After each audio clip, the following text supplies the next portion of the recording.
Fala galera, tudo bem com vocês? Meu nome é Mayara Vale, esse é o canal Papo de Dança e hoje retomamos o quadro Por Falar em Dança com o tema Comparações. Vamos lá que eu tenho um convidado especial. Hoje vai ser um bate-papo a respeito de comparações. Um avião passando. O avião, tá tudo bem. Hoje vai ser um papo sobre comparações. Comparações em níveis técnicos, em níveis corporais também, que eu acho que é interessante a gente tratar. Mas vai ser bem de boa, vai ser uma conversa bem descontraída. Então vamos lá, vamos a esse bate-papo gostoso, delicinho. Sim. Galera, é o seguinte, pra começar, eu sempre falo que esse bagulho de comparação, a primeira coisa que a gente tem que tentar fazer, eu sei que é difícil, é não se comparar, no final das contas, né? É isso. Acabou o vídeo, beijo. Tchau! Porque é real, parece bobagem, é difícil manter a gente pensar nisso e fazer, mas é aquela diferença entre se comparar e se inspirar. Porque se a gente for fazer recorte, as histórias das pessoas são completamente diferentes. Tipo, as minhas grandes referências, por exemplo, começaram a dançar muito antes de mim, tiveram muito mais acesso a aulas desde muito jovem, sabe? Não tem como eu me comparar a essas pessoas, porque o acesso que elas têm, as ferramentas que elas têm são muito mais que as minhas. Então, tipo assim, é abraçar o meu processo, é a gente ter cuidado também pra não se escorar nesse negócio, tipo assim, eu não vou me comparar, então tudo que eu faço tá bom, então já tá bom, sabe assim? É ter cuidado pra não... Ou se sentir como o único Exato. detentor de toda a estética. Tem que ter cuidado pra não se escorar, não tomar esse termo de não se comparar pra não... Tipo, não tomar esse termo de escorão pra dizer assim, então como eu tô tá bom, porque é a minha história. Não, a gente tem que tentar buscar o máximo possível, se dedicar, quanto tempo você tá treinando, onde você estuda, com quem você estuda, o quanto você tá se dedicando à dança. Mas no final das contas, não tem como comparar a história do outro com a nossa, porque de onde você veio, quanto você tinha de dinheiro pra investir em dança, qual é a sua cor, qual é seu recorte social, de que país você vive, em que região do país você vive. Você teve tempo? Você teve tempo, você teve dinheiro, você teve incentivo, como é a sua família, sabe? Tudo isso, cada detalhe da nossa vida influencia em como a gente vai viver essa carreira. Então, é muito importante a gente abraçar a nossa estrada, se inspirar na estrada alheia, mas não se comparar, porque o outro é o outro, a gente é a gente. Tu acha que tu te comparou muito na vida, assim? Totalmente. Eu acho que desde o início do meu processo, porque eu acho que quando a gente é mais jovem, a gente não tem muita noção da nossa qualidade técnica, principalmente na nossa região, na nossa cidade, que o que domina a cidade até a gente vir pra cá era balé clássico e dança contemporânea. Então a gente sabe que tem um padrão estético e a gente sabe que tem um padrão técnico muito estabelecido. E o que a gente fazia na cidade, eu dançava jazz, o Franco na época dançava danças urbanas também, depois foi pegando essa parte mais acadêmica do jazz, mas era impossível a gente não se comparar àqueles corpos do balé clássico e aquela técnica, porque o corpo do balé clássico na cidade dançava o jazz também. Então assim, totalmente diferente do que a gente faria, do que a gente dançaria. Tanto que na época que a gente trabalhava com os grupos de dança que a gente trabalhava na época, nós éramos diferentes. Não porque a gente tinha qualidade técnica lá em cima, não era isso, mas é porque a gente fazia algo diferente do que a cidade já via e já consumia. E assim, eu era dessa finura na época, eu era muito magrinha, zero bunda, zero peito, zero nada. Então pra mim isso era maravilhoso, porque dentro das danças eu era dentro do padrão ok e conseguia desenvolver alguma coisa. Mas a comparação ela começou a subir pra mim, principalmente quando a gente começou a viajar. Que você tem um outro parâmetro, né? Você vê o resto do Brasil dançando, pode crer. E aí a gente chega em Joinville e leva tapa na cara. Nossa, ainda mais quando a gente é jovem, que pesa, né? Que você fala, nossa, agora eu entendi o quão a dança da minha cidade é carente, não é ruim. Porque as pessoas são tão dedicadas tanto, tão talentosas tanto, mas você vê que é carente o cenário, né? Que as pessoas lá são nutridas, ou eu vi isso de um amigo meu um dia desse, que é diferente de você ser alimentado e você ser nutrido. Nesse eixo sul-sudeste, você é nutrido de muita qualidade, porque você consegue digerir muita coisa e por isso as pessoas ficam melhores ou mais técnicas mais rápidas. E aí a gente que é do norte, que estuda como dar, como pode, e vai pra esses lugares, você fica assim, meu Deus, como que essa criança de 5 anos tá dando 7 piruetas? Tipo assim, você fica assim, ó. Que mortal é esse que ela tá dando? que droga é essa que eu tô dando com essa criança? E aí você fica, e aí é impossível, tipo, não se comparar, né? Dizer, caramba, como é que eu vou competir no mercado de trabalho com essa criança de 7 anos? Assim, até a gente entender que cada corpo é um corpo, cada pessoa vai trabalhar de uma forma diferente, não são as mesmas vivências, até a gente entender isso, a gente dá uma sofrida. Dá. E o bom de tocar nesse assunto, ora, o avião vai passar, peraí, só um minutinho, que agora eu já sei todos os horários aqui, ó.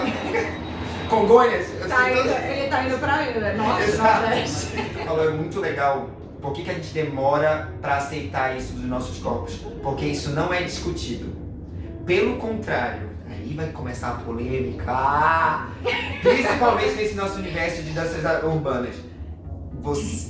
Eu arrisco a dizer que isso impede a gente até, porque fica muito claro essa segregação. Você se sente pior, porque não tem recorte, eu falo isso, tipo, não querem saber se você é do norte, se você é do nordeste, se você é de onde.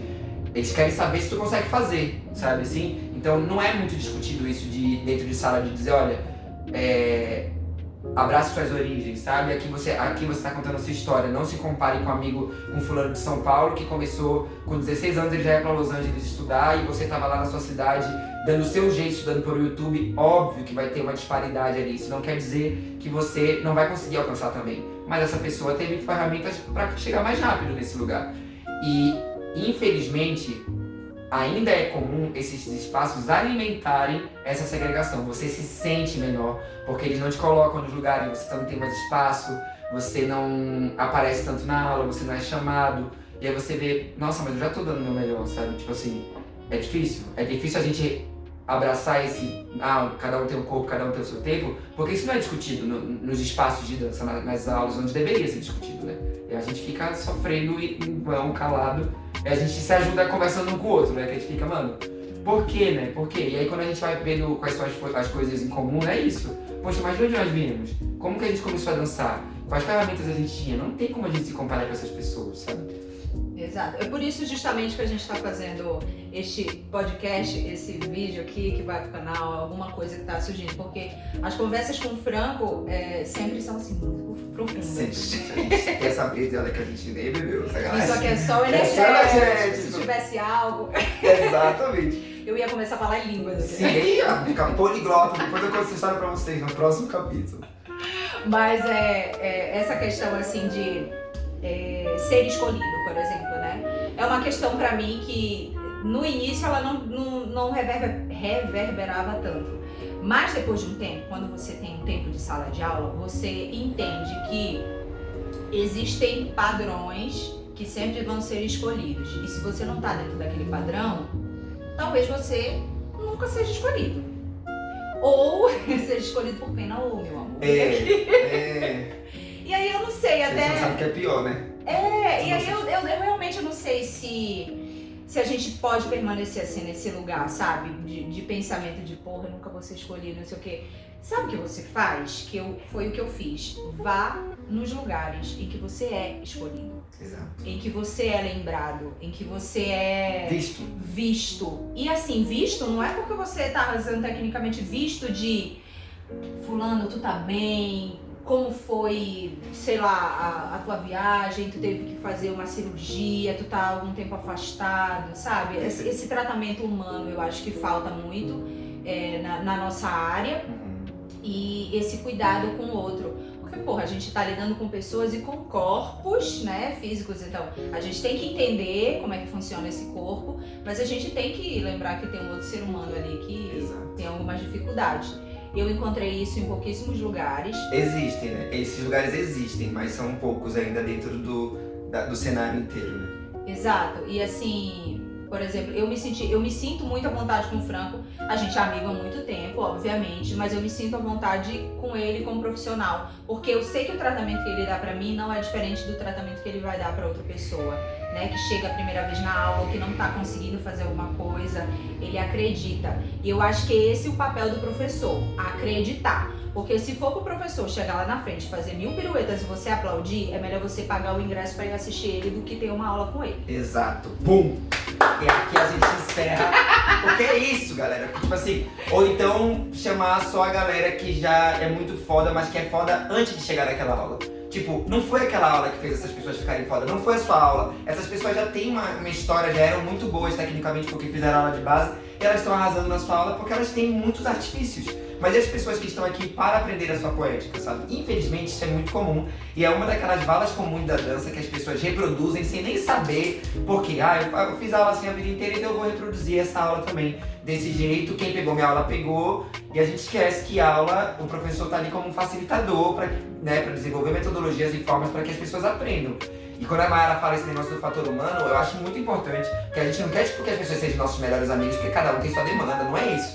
Mas é te ver, você tá ali na sala, você tá com seus processos, não pegou tudo, mas entra também num grupo menor pra você ser visto, pra dizer, dar um feedback, pô, é isso, eu tô vendo que você tá vindo nas aulas. Se você não tem isso como aluno numa sala, eu diria pra você repensar que aulas são essas que vocês estão fazendo, porque a gente como aluno também precisa questionar. Que espaços são esses que eu tô tendo aula, que pessoas são essas, que cenários são esses, sabe? Tanto quanto o professor quanto o aluno, a gente tem que transformar esses espaços, sabe? Questionar, ter esses papos para isso reverberar e a gente conversar mais com as pessoas, porque eu acho que o que falta é isso, falar sobre esses assuntos. Sobre tantos assuntos na dança, né? Que as pessoas não conversam sobre valores, sobre ética, sobre 1 milhão de coisas. Mas essa é uma delas, tipo assim, os corpos diferentes, valorização e as pessoas que não conseguem no mesmo tempo, sabe? Que aula é essa? É uma opção? A gente pode discutir um pouco mais isso, discutindo, né? Falando sobre. Exatamente. Falando sobre. Por isso que eu acho importante gravar, postar, ver como isso também chega em outras pessoas, né? Eu acredito que tem muita gente que vai se identificar com esse assunto e como a gente se sentiu em determinadas situações. E, assim, a conversa, ela não morre aqui. Exato. Né? A gente tá, o Franco agora tá com um projeto aos sábados, por isso que a gente tá aqui bem gravando bonitinho. Sim. E tomando esse energético maravilhoso para dar conta da aula. Trabalhar o dia inteiro e dar aula, é isso. E, assim, esse papo não vai ficar só entre a gente vai convidar mais pessoas para conversar a respeito também, porque é a minha visão, a visão do Franco, mas tenho certeza que outras pessoas vão se identificar, mas a gente precisa escutar outras pessoas também. Então esse espaço não tá fechado. Compartilhem bastante o vídeo se vocês acham esse papo pertinente. Tudo que a gente está levantando aqui são questões assim, de acordo com as experiências que a gente já teve e questionamentos nossos como artistas e como profissionais. Assim, a gente não tá batendo martelo para nada, a gente está sugerindo mudanças, transformações e algumas leituras que a gente faz do cenário. Mas se você quiser falar mais sobre as suas experiências, deixa aí nos comentários, compartilhe isso para os seus amigos, para esse papo fazer parte do nosso dia a dia, sabe? E aí, quem sabe você senta aqui com a gente para bater um papo depois. Exatamente, sentar nessa cama não é pra qualquer um. Não é pra qualquer um. Me liga, sacanagem, bem-vindo, né? Tem nada, sacanagem. Mas se coloca louco. Mas se coloca louco. Bom, gente, tem mais alguma coisa pra falar? Acho que não. Mas senão o papo vai ficar muito longo, né? E de repente a gente coloca um papo mais longo quando tiver mais gente também, mais opiniões a respeito do que a gente está tratando, dos temas. E eu queria convidar você que está sem fazer aula de dança a fazer aula de dança com esse príncipe do jazz funk. Ele tem um método, o nome é Jazz Franco. Jazz Franco. Sim, você que é baixinho, troncudo, que não tem 5 metros de perna de braço, você também pode fazer jazz funk. Eu te ajudo. Vem comigo, eu digo como é que faz. Você que é limitado, você que tem mobilidade muscular, que é todo curto, você também é capaz de dançar jazz funk. Não se engane. É isso, gente. Muito obrigada. Obrigado, meu amor, te amo. E a gente continua o papo em outro vídeo. Beleza? Beijo. Nossa,